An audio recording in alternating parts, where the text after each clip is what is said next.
Okay, guys, so we got another demo here from the Louisiana convention. This is going to be Mr. Gary Ray. He's going to be doing a survival fire demo. Let me just tell you, dude, Mr. Gary and his wife are just two of the sweetest people I've ever talked to. Actually, after the demo, I just kind of stood around and talked with him for probably half an hour, and he is a real deal. He's a practical type of bushcraft, type of survival guy. He's not like one of these dime a dozen tactical keyboard survivalist warriors. No, he is a down to earth, really practical dude who's been there. He's done that. He's just a great guy. Like, and he's really good with the kids. The kids were really into this little demo, and again, it's practical. It makes sense. He's really engaging.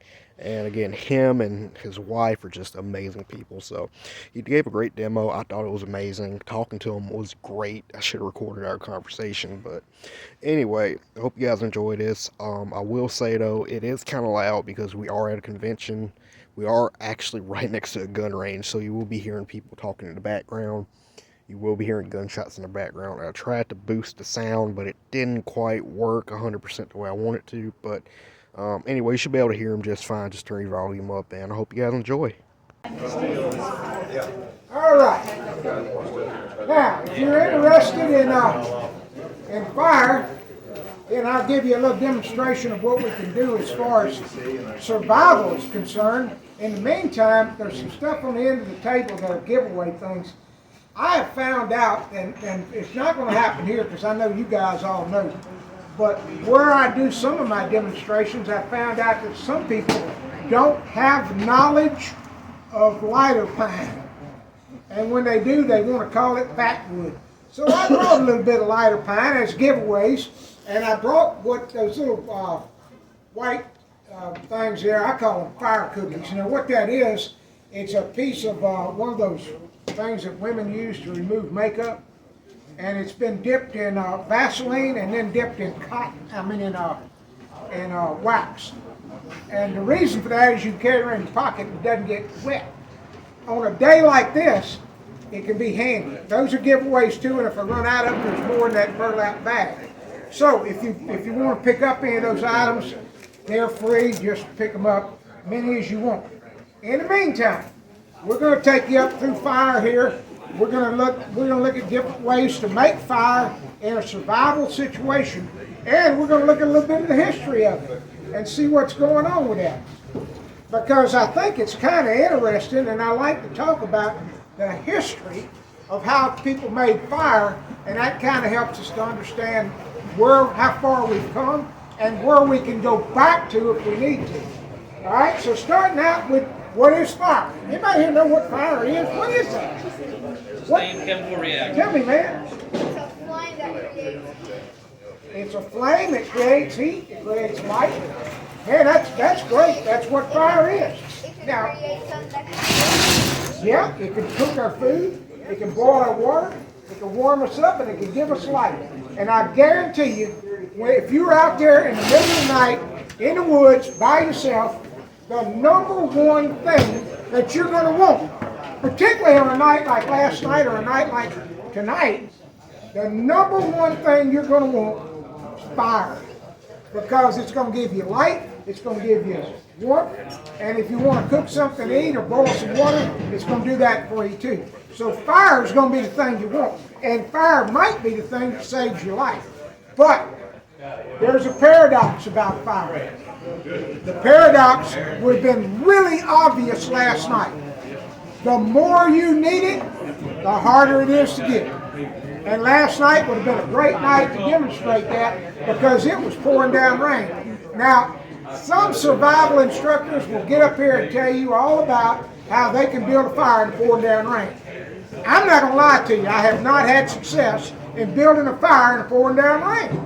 Now, if you can find any kind of shelter at all, hang up a tarp, do whatever you have to do to get out of the rain, then you can have success in building fire. But if it's pouring down rain like it was doing this morning, about 5 o'clock at my house, it ain't happening. You're going to have to find some kind of way to get out of the rain. Otherwise, You can stand here and work with a fire all you want to. You can light your big lighter, and the first drop of rain hits is going to put it out. It's just, I'm not going to lie to you about that. I'm not going to tell you, oh, I'm such an expert that I can build fire in the pouring rain.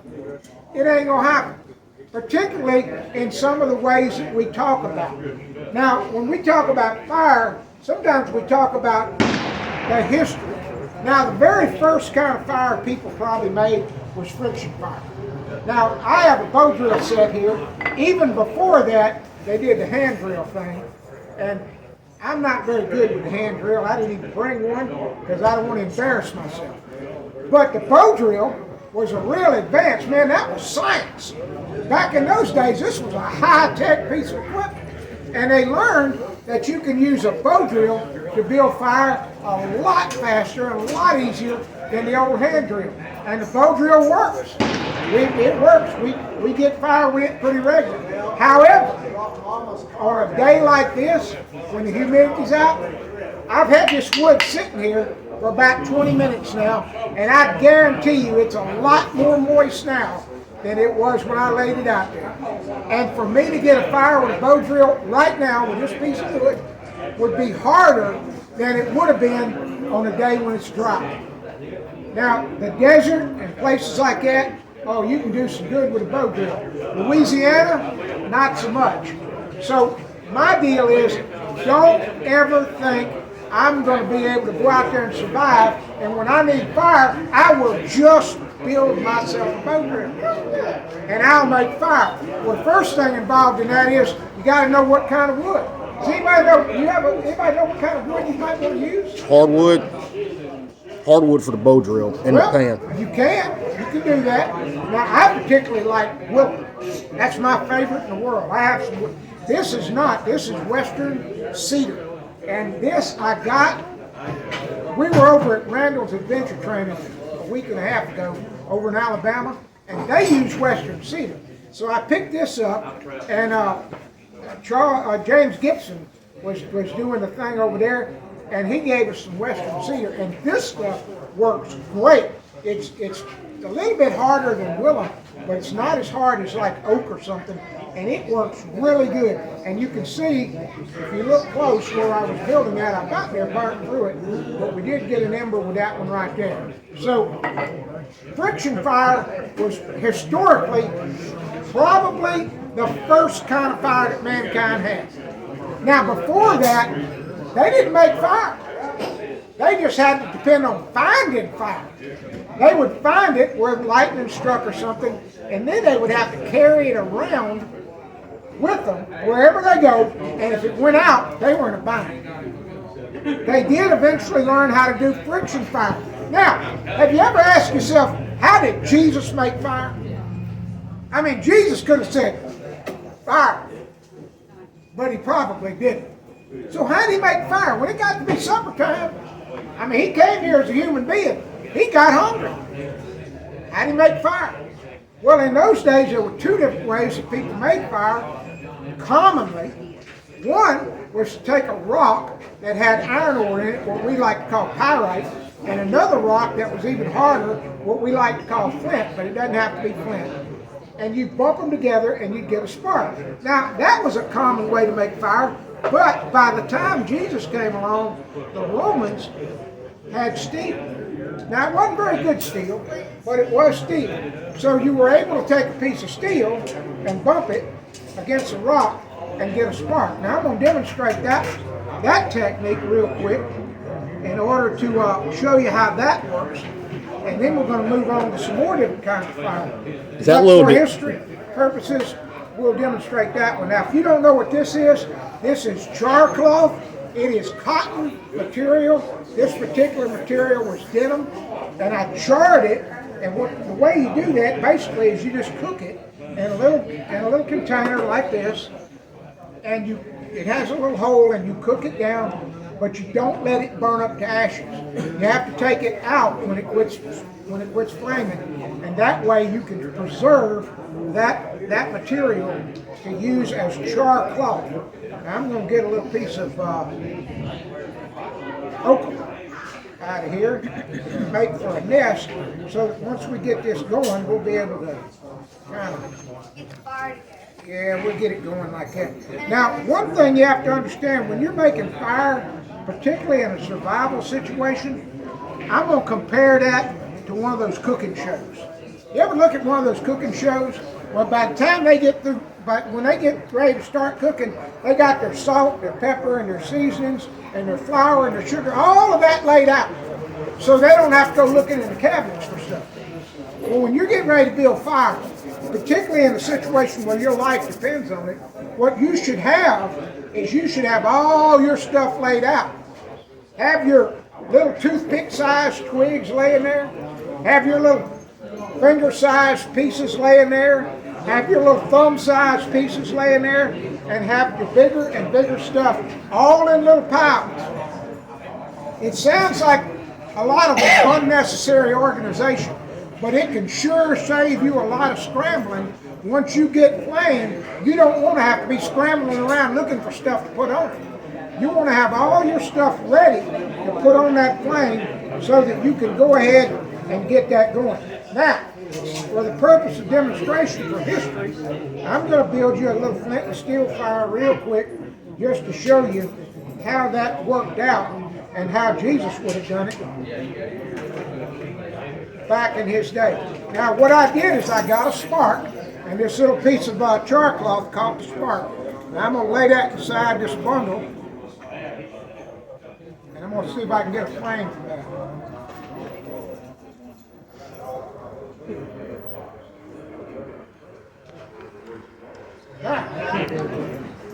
That's how it would have been done back in Jesus' day.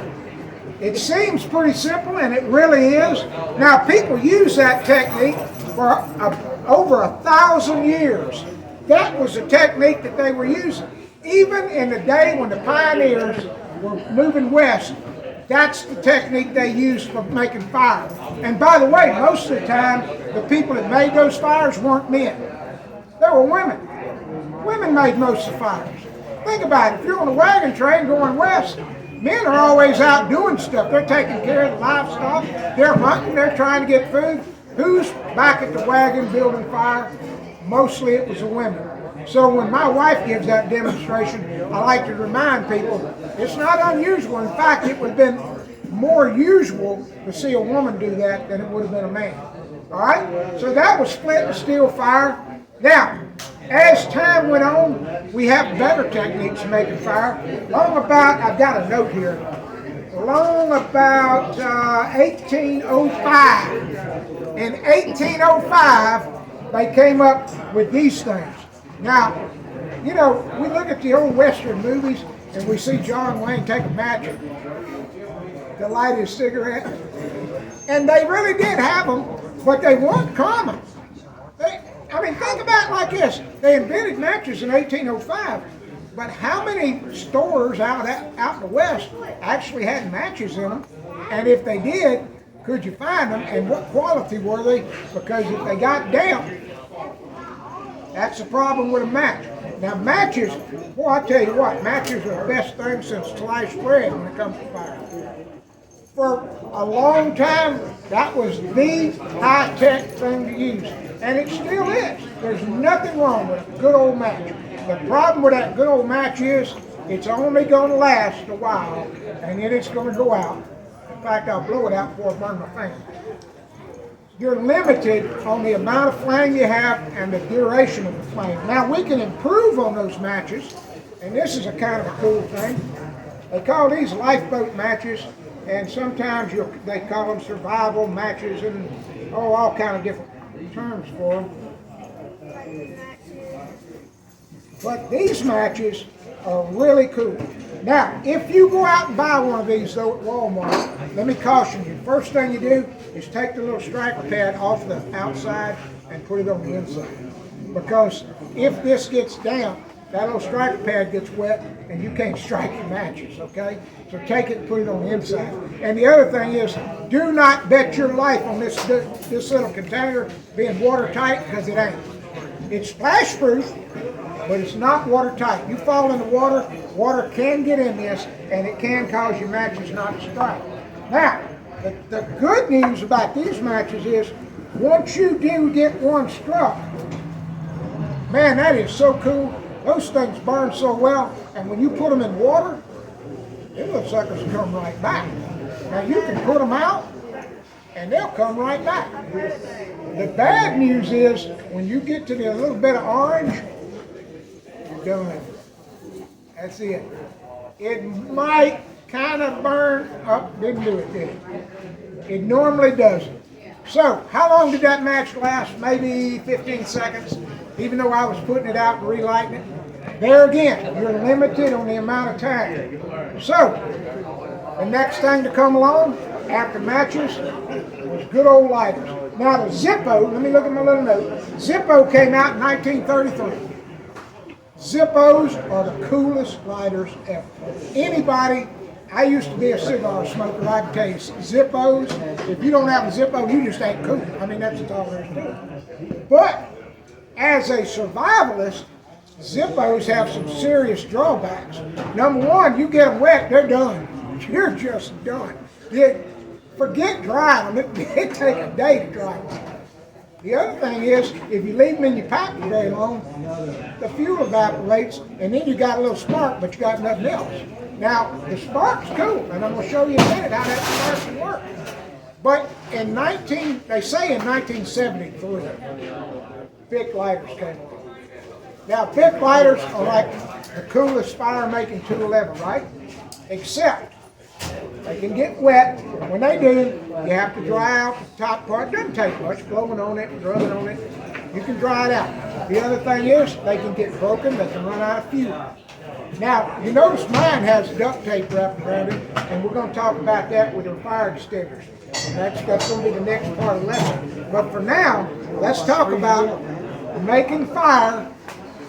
Obviously, the Bic lighter's a way to go.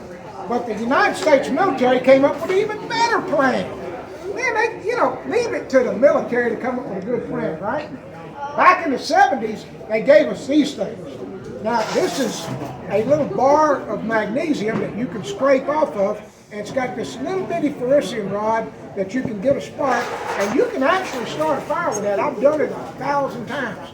Those things work, but they're not the best thing in the world. For one thing, on mine, the little ferricium rod eventually fell off because the glue wasn't all that great, and so I kind of lost it, and I had a piece of magnesium and no way to light it. So that was great, but the military, in all of their wisdom, have come up with a better plan. Now, this is the current issue that they give our soldiers for emergency fire. In fact, it says Spark Light Emergency Firestorm, and it's in this waterproof box, right? Oh, that box is nowhere near waterproof. I know these things because I test them. I will put it in water and it don't work. I can guarantee you that sucker's gonna get wet. However, if you can keep it dry, this little plan is so cool. They give you basically a Bic lighter that don't have any fuel. That's what they basically give you. It's a sparker. It's the same sparker that's on a Zippo or a Bic lighter, except there's nothing there except the sparker. There's no fuel, no nothing.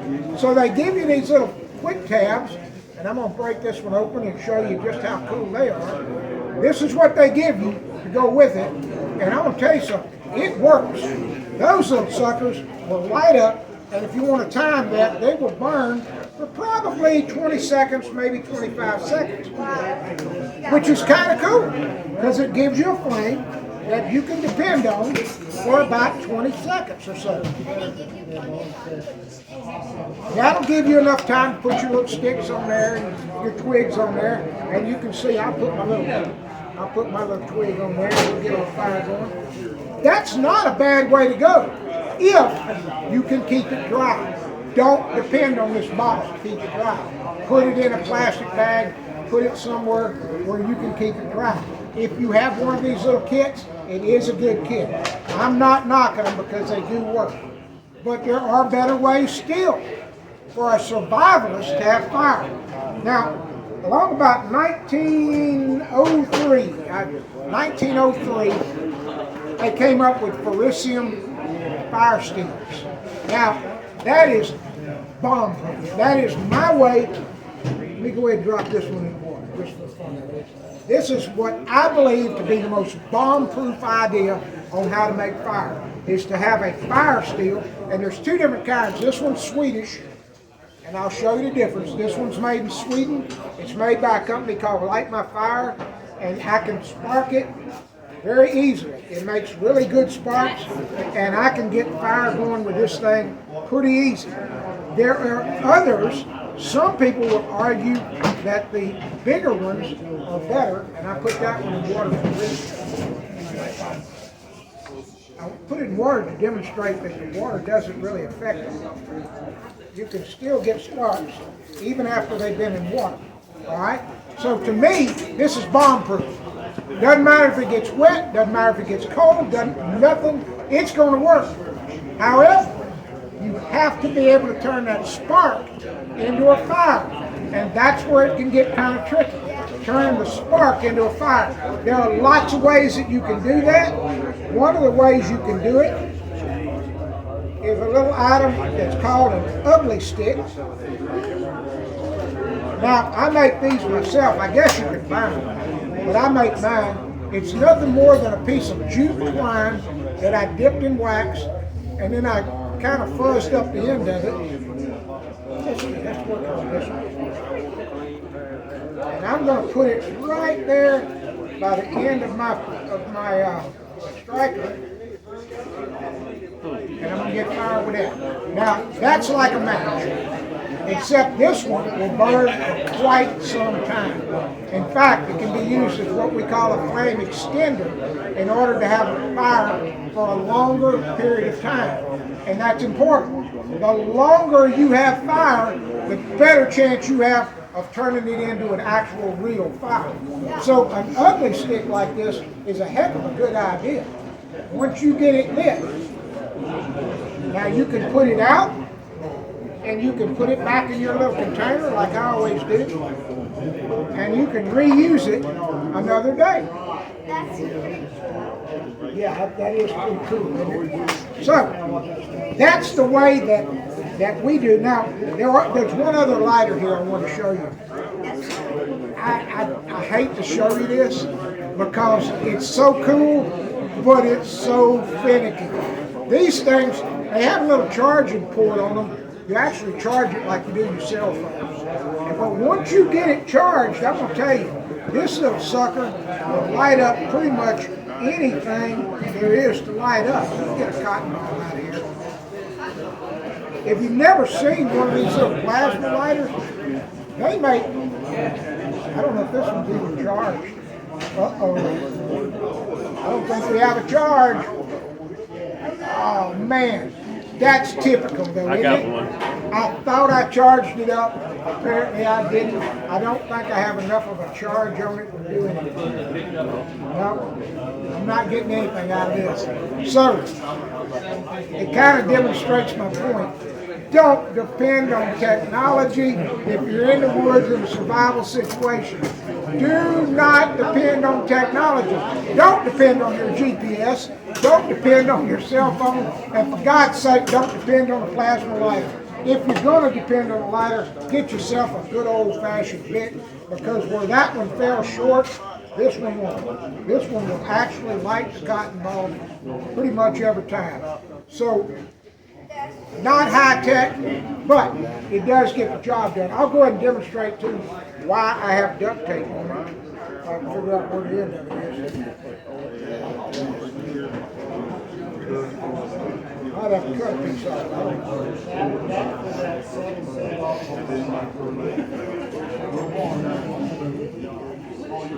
Yeah, my eyes ain't what they used to be. I thought I had. There we go.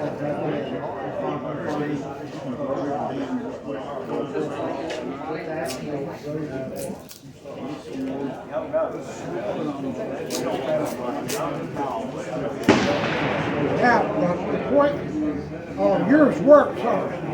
Now, here's a guy who's got a plasma lighter that's actually charged. Thank you, man.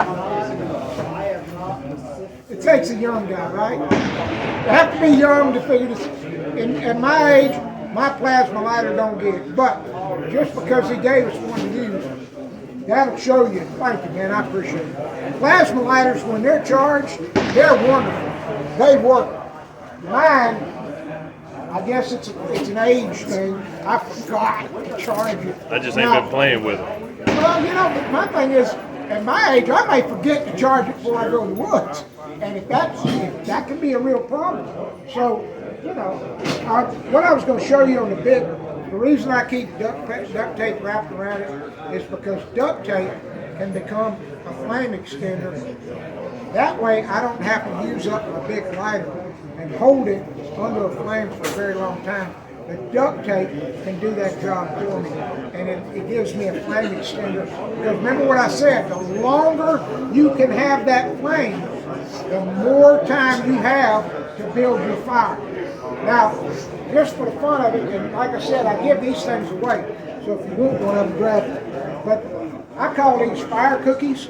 They're basically just nothing more than a makeup pad, but you can see that if you expose one to flame, we're going to see how long it burns. I got to melt through the wax here. Once you get that sucker, it will burn for quite some time. In fact, somebody was telling me just a minute ago that they use one of these things in a duct pad because they're cold and they want to warm their hands. And these things will burn for a long time. I want to think I timed one time for well over 10 minutes. Now this is just a half one, and you can imagine if you have a whole one, it will burn for some time, and it's not a bad little fire. If you have one of these things going, what are they called? I just call them fire cookies. It's just a homemade thing. But the thing about it is, I have used them, and even by themselves, if you just want to warm your hands, you get enough flame out of one of those things, and if you have 2 or 3 of them, and you're really in a bind, that can help to save your life. They just cotton pads stuff. What's that? Are they just cotton pads stuff? They're just cotton pads. They have Vaseline and wax. The Vaseline helps it burn longer, and then they're coated in wax. Take as many as you want. The thing about those is I have used them before. Almost all of us who have been duck hunters or squirrel hunters, I can remember a time when I shot some wood ducks, and of course, naturally, they fell in the deepest water possible in a beaver pond, and I had to go get them. And when I got out of the water, I was a little chilly. I was a bit chilly. So a couple of these things, and a little bit of sticks and things, you can warm yourself right back up. Now, you can feel the heat there, them things. It's a campfire, dude. That ain't the one. Think if you had 3 or 4 of them, you have a pretty good little campfire going on. You hadn't added anything to it. That works pretty good. And they are pretty good. They put out a pretty good bit of heat. Oh, they could, yeah, they could. They could help keep the skin down. So, the other thing is, if you don't have any of this stuff, if you have none of this stuff, a lot of times you can find what's sitting there on the end of the table, and it's what I have found out. It's crazy how many people don't know about lighter pine. Now, those of us who were brought up in the country, lighter pine is just part of life, man. We can find it in the woods, we can smell it, we can cut it. But it's surprising how many people don't know about lighter pine. They don't know what you can do with lighter pine. So what I'm going to do, I have to be careful because I have another fire going there. In fact, I'll tell you what we do. We'll move that out of the way. We'll use one over here. I'm going to scrape off a little bit of this lighter pine. What I'm going to do is I'm going to create what the bushcraft people call a feather stick. I've taken my knife and whittling out just a little bit of this lighter pine.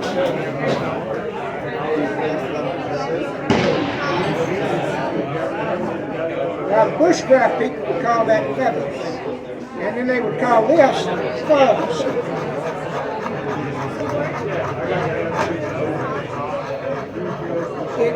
It's the rotten part, the very inside part of rotten iron log. old, 100 years old would be the best. The older the better. And when you find that old rotten log, what you do is knock the outside rotten part off, and you will find this on the very inside. In fact, I have a piece I can show you. What's the what type of wood is it? Pine. Regular pine? If you look it up on the internet, they'll call it fat. Fat. Now, here in the South, we call it lighter pine. All right? Oh, let's see. This is what it's going to look like when you see it. It's going to look like this. It's all dried out, but you see how rotten it looks? That's a piece I picked up and I just kind of cut off. That's what it looks like when you see it wood. And if you see that, and you knock off little pieces, and you smell it, you can smell that pine on it. And when you smell that pine, then you know you have lighter pine, okay? So, as we can see, my little campfire is still going on. That one little old fire cookie is still burning. I don't know how long I've been talking, but it's still going on. And it's still big enough that I could warm myself on that in an emergency situation. And we're just talking about one fire cookie. 3 of those would be enough to warm myself up, enough that it could literally save my life. Now, this pine, I just kind of stuck some of it off over here. I didn't do a lot. If I was in a survival situation, I would make a pile probably at least 4 or 5 times that size. But that's all right. I don't need very much in order to get a little flame going.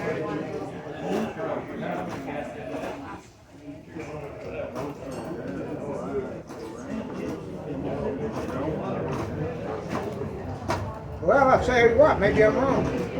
Maybe I need more, huh? Almost there. Here we go. It always happens. Excellent. So the lighter pine will burn, strike it with a spark, and it'll burn really good. And if you chip down some of this, what we call batoning it down, to where it's little tiny pieces, then you can put Hey a man, lot more. you wasn't here. Hey, no, It looked like it needed to be zoomed in. No, I appreciate it, man. Like, No, he wasn't moving now, so I was like, I'll just leave it here. Yeah, well, that's kind of the point.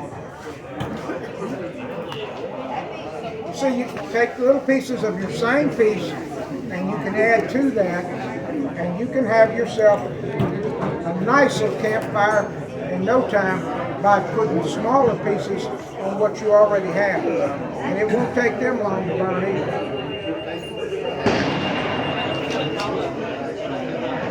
One of the things I tell people in my survival class is you don't have to carry a big scary looking knife with survival written on the blades. That's plenty big enough to do everything I need to do in a survival situation.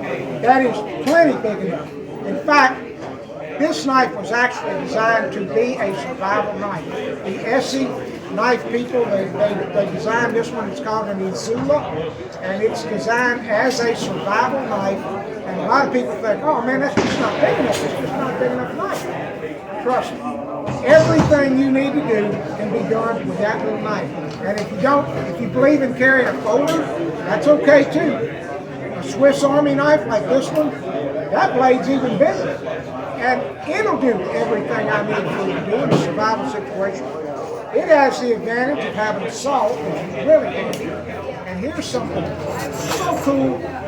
An aftermarket company came out to where you can replace your toothpick out of your Swiss Army knife with an actual Parisian rod. As small as that looks, as little and tiny as that is, you can actually get sparks that can cause, and you can create fire with that tiny little piece of Parisian rod that fits into your toothpick holder in your Swiss Army knife. So that by itself is a survival kit, and it's plenty big enough to handle any job you have as far as survival is concerned. Now it looks like my little fire has finally begun to burn down a little bit. Let's see if we can kind of get it out of the way. Yep, we got a little more flame there. What I'm going to do is I'm going to give everybody an opportunity to come up here and create fire with a fire stick. If you've never done it before, it's a whole lot of fun, and it's something that everybody's going to get a chance to do. Let me put this over here.